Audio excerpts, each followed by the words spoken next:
Kiripate Krishnaswamy Ramanujan or A.K. Ramanujan was born on 16th March 1929 and he passed away on 13th July, that is 13 July 1993. Was popularly known as A.K. Ramanujan, was an Indian poet and scholar of Indian literature who wrote in both English and Kannada. Ramanujan was a poet, scholar, professor, a philologist, folklorist, translator, and playwright. His academic research ranged across 5 languages: English, Kannada, Tamil, Telugu, and Sanskrit. He published works on both classical and modern variants of this literature and argued strongly for giving local, non-standard dialects their due. Though he wrote widely and in a number of genres, Ramanujan's poems are remembered as enigmatic works of startling originality, sophistication, and moving artistry. He was awarded the Sahitya Academy Award posthumously, that is after death, in 1999 for his collection of poems, the Collected Poems. The Kingdom of Fools. Here it is a story about a kingdom. The king and his ministers are all fools. In such a kingdom, living is very difficult. It's a Kannada story. So Kannada is a regional language, mainly spoken in the state of Karnataka. This story is a Kannada folk tale. What is a folk tale? Folk tale is a small story which is spoken by the local people. A folk tale is a story which is passed on from one generation to another. It is taken from the book Folk Tales from India, written by A.K. Ramanujan. First of all, let us discuss the title of the story, In the Kingdom of Fools, which means the state where people are not so wise. They are not intelligent. In the story, the king, his ministers, and his advisors are all fools. That means that they are not wise and intelligent when this kind of people rule the kingdom. Then what all happens has been told in this story. In the kingdom of fools, the king and his minister both were unintelligent. The king and his minister did not want to run their kingdom like other kings did. So they decided to do something different. They started treating night as day and day as night. They ordered that the work which was done at night would be done during the daytime, and the work which was done during the daytime will be done during the night time. They passed an order that everyone in the kingdom would work at night. Nobody would sleep at night. The farmers would do farming at night, and the ones who ran business would do business at night. As soon as the sun rose, everyone would go to sleep. If someone would disobey the order, he would be punished with death. The people were scared that if they did not obey the king's order, they would be sentenced with a death penalty. So they obeyed the order, although it was very strange. The king and his minister, both the fools, were very happy that all the people in the kingdom were following their order. One day, a saint arrived in the kingdom of fools along with one of his disciples. He saw that it was a beautiful city. It was a sunny day, but could not find anything around. They were surprised Everyone was asleep, and the writer says that not a mouse was stirring. Stirring means moving around. They could not find a single mouse moving around, which means that it was so quiet as everyone, even the tiniest creatures, the mice were asleep. The people had taught their cattle to sleep during daytime. So everyone, humans as well as animals, were sleeping. These two strangers to the king of fools were not aware that this king of order had been passed in the city. So they were surprised to see that everyone was sleeping during daytime. They kept on wandering around the whole city, and as soon as it was night, everyone woke up and started doing their work. Businessmen were doing business, and farmers were farming. The Guru and his disciple were very hungry. When the shops opened at night, they went to buy groceries. They were surprised to see that whatever they bought from the shop costed one dudu. Dudu means we can say that a rupee. The things were very cheap out there. Whether you buy a big bunch of bananas or you buy a big bag of rice, costed only one to two. Everything was at the same price in the kingdom of fools. The Guru and his disciple were very happy because the food in this kingdom was very cheap. You could buy a lot of food just for a rupee. When the Guru and his disciple cooked and ate their food, the Guru realized that the kingdom was a kingdom of fools and decided not to stay there any longer because it was unsafe for them. The wise Guru told his disciple that the place was not right for them and asked him to leave at once. The disciple was a foodie because he was so much greedy to take food. He loved to eat, and that is why he did not want to leave this place because the food was cheap there. Guru tried to make his disciple understand and told him that everyone out there was a fool and or was very dangerous. The kingdom would not last for a long time, and they could harm them too. This disciple is not foresighted like this Guru and could not understand what his Guru was trying to say. He wanted to live there only and enjoy the cheap food. Finally, the Guru left alone, leaving the disciple behind. The disciple stayed back in the kingdom of fools. Every day he ate a lot of food, due to which he becomes fat as a huge bull.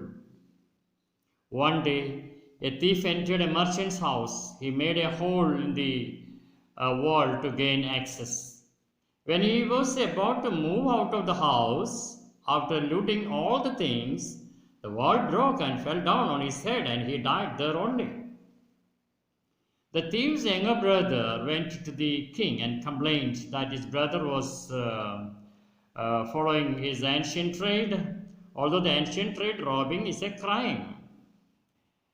While he was working, the wall fell on his head and he died. The thief's brother was taking advantage for the king's foolishness. He said that the merchant whose wall was fallen down on his brother was the culprit. He should have made a strong wall. He requested the king to punish the merchant and get compensation for his family. The king was so foolish that he did not consider the fact that the dead man was committing theft at the time of his death. He only thought that the man died because the wall fell on him, and the owner of the house whose wall fell on him had to be punished. So he called the merchant. As soon as the merchant appeared, the king asked his name. When the king asked him whether he was at home when the dead man, the thief, was burgling his house, the merchant replied that he was at home only. The thief made a hole in the wall and entered his house, and when he was trying to go out, the wall fell down on him because it was weak. But the king told the merchant that he was guilty. He did wrong due to his weak wall. The thief died, and now he would be punished. The merchant pleaded in front of the king, requested that, "My lord, it was not my fault. The wall was weak because the persons who made the wall did not construct it properly. Hence, you should punish him." And further, he added that the wall was made during his father's time. The person who built, because his father, the building was built by his father, and it was very old. He knew him as he lived nearby. So the king sends his soldier to call the bricklayer who built the wall. Bricklayer means mason.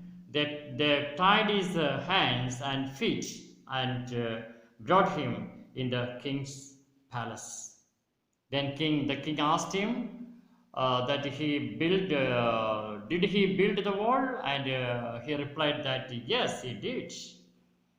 The king said that the man had built a weak wall. The wall fell on the poor thief's head and killed him. The bricklayer would be punished for this with death. Everyone is passing on the blame to another person. When the king was about to pass an order to execute the bricklayer, that is the mason, he requested the king to listen to him. He agreed that he did not make the wall properly. It was because of a girl who was roaming around in the street, and her anklets were making a jingling sound. Due to her anklets' jingle sound, he was not able to concentrate on his work, and so built a weak wall. It was not his mistake. It was the fault of the girl. He added that he knew where this dancing girl lived. She should be punished instead of him. Then the king was satisfied with the bricklayer's explanation. He was convinced with him. He tells that his case is very complicated and will not be able to solve it so easily. He ordered his messenger to get the dancing girl. The dancing girl had become an old woman, and she was trembling as she entered the court. The king asked her that many years ago was she dancing and roaming around in the lane while the bricklayer was constructing the wall. Her movement distracted him. She confirmed him. He told her that as she was roaming around with her anklets jingling, it distracted the bricklayer. Due to this, he could not do his work properly. He built a bad wall which fell on the thief, and he was killed. It was because of her that the thief died, and she would be punished with death. The dancing girl transferred the blame onto another person. She said that she was roaming around in this lane again and again because she had to visit the goldsmith's shop. She had given some gold to him to make jewelry out of it. He was a dishonest person. He was making excuses for not making her ornaments in time. He kept on asking her to come after some time. Due to this, she had to go to his house at least a dozen times. So the dancing girl said that it was the fault of the goldsmith. Further, this dancing girl says that When the bricklayer saw her and got distracted, it was the fault of the goldsmith because of whom she was roaming in the lane again and again. Now the king says that the poor dancing girl was totally right. He thought a lot and finally said that now they knew who the real culprit was. He ordered to bring the goldsmith. The bailiffs in the king's court went in search of the goldsmiths and brought him to the court. Bailiffs means a law officer who makes sure that the decisions of the court are obeyed. That is the bailiffs. So that bailiffs brought him to the court, was brought to him to the court. The goldsmith was hiding inside his shop as he feared being arrested. When he was brought in front of the king, he told his side of the story. He said that the dancing girl was right. He made many excuses and made her visit his shop again and again. But it was not his fault. He had an order from a rich merchant and they had a wedding at their place and were in a hurry to get their order, and that is why the dancing girl's work was getting delayed. Then the king asked the goldsmiths to name the rich merchant. Then the goldsmith said that the merchant was the same merchant whose house wall had fallen down. Justice has come full circle means that the story ended in the same person from whom it had started. The thief died under the wall of the same merchant whose jewelry this goldsmith was making. Once again, the merchant was called. He was crying and he knew that the king was foolish and he would give him a death sentence. He said that it was not he who had ordered the jewelry, but it was his father. His father was dead and it was none of his fault. The king considered his minister and gave the decision that the merchant's father was the murderer. The thief died because of him, as the merchant's father was not alive and someone had to be punished for the crime. So he said that the merchant's son, who had inherited everything from his father, would have to take the punishment for his wrongdoing as well. He added that when he had seen the merchant for the first time, at that moment he had a feeling that he was the culprit. The king announced that now the merchant would have to die. When this new weapon was getting ready, the minister felt that the merchant was very thin and he could not be executed in this way. He told this to the king, and king got worried. The king got an idea that they should catch hold of a man who was fat enough to be executed with the stake. The merchant would not be put to death because he was too thin to be executed with a stake. They thought of punishing another person instead of the merchant, one who was fat enough to be executed with a stake. Finally, the king sent his servants around the kingdom to look for a man who was fat enough to be executed with the stake. They found the Guru's disciple who had become very fat because of overeating. The disciple said that he was a sannyasi or a saint. He had not done anything wrong. He was innocent. Then why were they taking him? The king's servants said that he was innocent, but they were ordered to catch hold of a fat man who could be executed with the stake, and he was fit for it, and that is why they were taking him along. The disciple is reminded of his Guru. Guruji, who was a wise man, had told him that it was a city of fools and that could harm him. Now they were taking him along to execute him. The helpless disciple prayed to his Guru and asked him to come to his rescue. The Guru could visualize the disciples' message due to his magical power. He could see everything. He could see the future, the present, and the past. He could see everything in the vision. The Guru arrived there to save his disciple. The disciple was trapped in a difficult and serious situation. They were about to execute him, although he had not done anything wrong. So the Guru came to rescue him from this situation. As the Guru met his disciple, he scolded him because he did not obey him and stayed back. He whispered something in his ears. The Guru tried to trap the king in his words. He asked him, who was greater between a Guru and his disciple? The king replied that of course, the Guru was greater.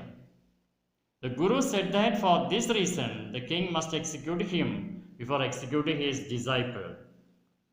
When disciple heard his Guru's words, he started shouting that he wanted to die first. When Guru and disciple started arguing that who would die first, the king got confused. He asked the Guru that why did he want to die? They had caught the disciple because he was fat and wanted a fat man who would be executed with the stake. The Guru refused to reply. He said that he wanted to die before his disciple died. The king felt that there was some mystery behind it. The Guru wanted to die before his disciple and was so eager to die. There must be some reason behind it.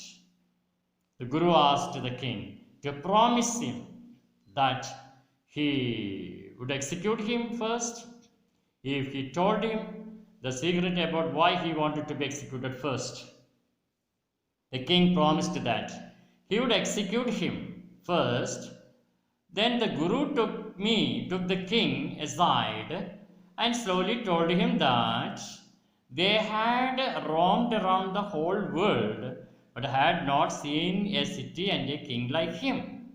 He added that the stake which they would use to kill the disciple was the stake of justice. As it was new, it had not killed any criminal. Further, he said that the one who would die first on this stake would be reborn as the king of the kingdom. By telling all this, he is trying to trap the king. The one who would die next would be reborn as the minister of the kingdom. The Guru added that he was tired of the life of a sannyasi. He and his disciple wanted to live the life of a king and a minister. So he says that the king execute him first so that he is reborn as a king, and after him his disciple be executed so that he is reborn as a minister. After listening to the Guru, the king was in deep thought. He did not want that in the next life his kingdom be snatched away from him. He discussed this with his minister. The king told his minister that he did not want that in the next life his kingdom be taken away. He added that the person was a holy man, and holy men did not speak lies. He says that they should die first so that they are reborn as king and minister of the kingdom. The king told his executioners that he would send the criminals at night. At first, they should execute the person who came first and then execute the second person. They should be careful and not make any mistake. At night, the king and his minister went to the prison where the Guru and his disciple were kept. They wore the clothes of the Guru and his disciple so that they resembled them. As it was told the servants they came and took them along and put them into the stake for execution. In this way, with his intelligence, the Guru was able to execute his foolish king and his foolish minister. When the dead bodies of then king and his minister was taken away to be thrown, the people trembled to see the dead bodies of their king and the minister. Everyone was trembling because the dead bodies were not of the Guru and his disciple. Instead, they were the bodies of the king and his minister. Everyone in the kingdom was mourning the death of their king and his minister. In the morning, some people thought of the Guru and his disciple and felt that they should go to them. As the Guru and his disciple were planning to leave the kingdom, the people stopped them. The people of the kingdom thought that they needed a king and a minister, and so they requested the Guru and his disciple to be new king and minister of the kingdom. The disciple agreed quickly, but it took some time to make the Guru agree upon this. So the Guru agreed to be the king of the kingdom, but on the condition that from then everyone would work in the day and sleep at night. Also, the cost of things would vary and not be one to do for anything as was the system earlier. It would be like any other place where everything had different rates. Finally, the Guru converted the kingdom of fools into a normal kingdom.